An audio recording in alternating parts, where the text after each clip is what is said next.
मतलब मेहमान आए, आपने पानी परोसा और उन्होंने एक घूंट पिया और पीकर छोड़ दिया।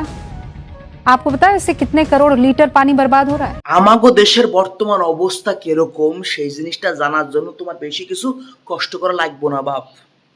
শুধুমাত্র ইন্ডেক্স গুলো লক্ষ্য করলে তুমি বুঝতে পারবা যে আমাদের দেশ কোন ক্ষেত্রে কোন পজিশনে রয়েছে।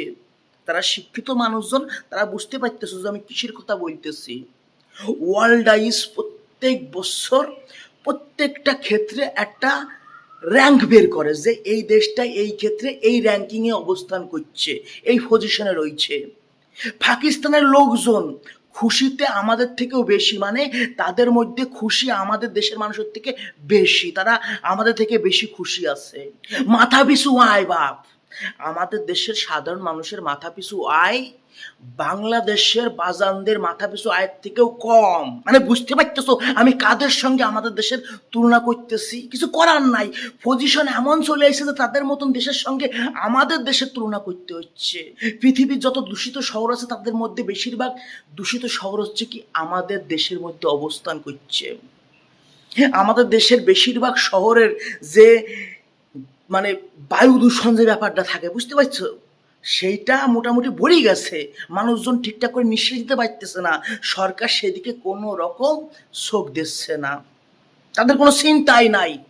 দেশের ওয়াটার লেভেল ধীরে ধীরে কমে যাচ্ছে, তা নিয়েও সরকারের কোনো রকম কোনো চিন্তা মিন্তা নাই। বা বলতে পারো আমাদের দেশটা ধীরে ধীরে মাকাল ফলের নাগাল হয়ে যাচ্ছে, মাকাল ফলে নাগাল হয়ে যাচ্ছে। চারিপাশে পুরো ঝকঝকে তকতকে দেখতে ভালো লাগতেছে, কিন্তু ভিতরে পুরো খোকলা, ভিতরে খালি ফালতু অহংকার, মিথ্যে অহংকার, আর কিচ্ছুই না। আমি আর্গুমেন্টের মধ্যে যাব না, শিক্ষিত মানুষজন তো তোমাদের সেক্সে আঙুলটা দিয়ে গুগলে চাপ মারি দেখিলাও যে আমি ঠিক বলতেছি না ভুল বলতেছি। আমাদের দেশ ধীরে ধীরে ভাই মহিষীর হোগার মধ্যে ঢুকে যাচ্ছে, এবং এমন ঢুকছে যে পরবর্তীতে কেউ যদি চেষ্টাও করে যে মহিষীর হোগার মধ্যে আমাকে দেশখান টানে নিয়ে এসে ধুয়ে মুছে পরিষ্কার করতে পারবে না, কারণ এত জঘন্য জায়গায় চলে যাচ্ছে।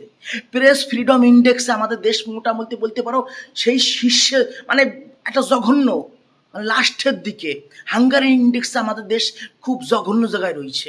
বললাম না আর্গুমেন্টের মধ্যে যাব না। শিক্ষিত মানুষজন তোমরা আমারে ভুল প্রমাণ করে দেখাও যে আমি ভুল বলতেছি না ঠিক বলতেছি।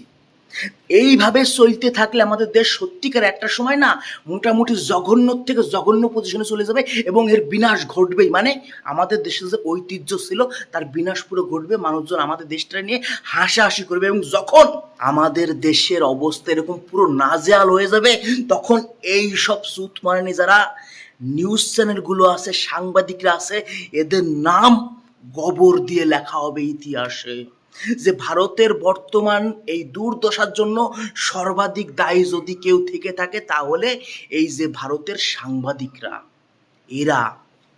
এরাই আমাদের দেশটা ধীরে ধীরে ধ্বংস করতেছে বাপ। মানে যেই জায়গা মুখ খোলার দরকার সেই জায়গা চুপ করে রয়েছে, যা নিয়ে আলোচনা না করলেও চলে সেইটা নিয়ে বক বক করে নিজেদের টিআরপি বাড়াচ্ছে, নিজেদেরকে বিশাল হনুমনে করতেছে। এর লজিক দেখছো যে তোমার বাড়ি যদি কোনো আত্মীয় স্বজন আসে তারে এক গ্লাস পুরো জল দেওয়ার দরকার নাই, কারণ আত্মীয় স্বজনরা সম্পূর্ণ জল খায় না, একটুখানি চুমুক দিয়ে বাকিটুক ফেলায় দেয়। ওই ফেলানি জলটুক তোমরা সঞ্চয় করে করে জমা করো, তারপরে দেখবা একটা সময় আমাদের দেশের যে জলের কমতিটা, জলের অনটন হচ্ছে সেটা পূর্তি হয়ে যাবে। अगर आप मेहमान को उसकी प्यास के हिसाब से पानी दे तो आप 70 करोड़ लीटर पानी रोजाना बचा सकते। এই হচ্ছে ইনার লজিক, এই হচ্ছে ইনার ভাবনা চিন্তা, এই নিয়ে ইনি কথাবার্তা বলতেছে, এই নিয়ে ইনি মুখ খুলছে। কিন্তু নীতিন গাডকারি দিনের পর দিন ইথানল বানানি নিয়ে যে জঘন্য পরিকল্পনা চালাচ্ছে, 1 লিটার ইথানল তৈরি করতে যে গাদা গাদা জল লাগবে, এতে যে দেশের মানুষ রাগিয়ে মাগিয়ে রয়েছে, এটা যে করা উচিত না, সেইটা নিয়ে ইনাদের কোনো রকম মাথা ব্যথা নাই, সেই জায়গায় ইনারা চুপ করে রয়েছে। ডাটা সেন্টার যা মোটামুটি বলতে পারো ভারতের মধ্যে 3-4 বছরের মধ্যে পুরো কমপ্লিট হয়ে যাবে। যেই ডাটা সেন্টার উন্নত উন্নত দেশে ছিল তারা রীতিমতন আন্দোলন করে বন্ধ করে দিয়েছে, কারণ ডাটা সেন্টার চালাইতে গেলে প্রচুর প্রচুর প্রচুর পরিমাণে জল দরকার। সেই ডাটা সেন্টার তাদের দেশে থাকলে পরে সেই দেশে একটা সময় জলের কমতি দেখা যাবে, এই জন্য সেই দেশ থেকে ডাটা সেন্টার বয়কট করা হচ্ছে। সেই বয়কট করা ডাটা সেন্টারটা আমাদের ভারতের মধ্যে হইতে যাচ্ছে, যার জন্য প্রচুর পরিমাণে জল লাগবে, যেটা হওয়া উচিত না। এটা হইলে পরে আমাদের দেশের মারাত্মক বড় ক্ষতি হয়ে যাবে, আমাদের দেশের জলের পুরাও মোটামুটি বলতে পারো আকাল পড়ে যাবে। সেই জায়গাও এইসব বারানি রিপোর্টাররা চুপচাপ মারি রয়েছে। এরা কথা বলতেছে যে আত্মীয় স্বজনরা জল খাওয়ায় না, জল খাওয়ায় জলের অপচয় করিও না।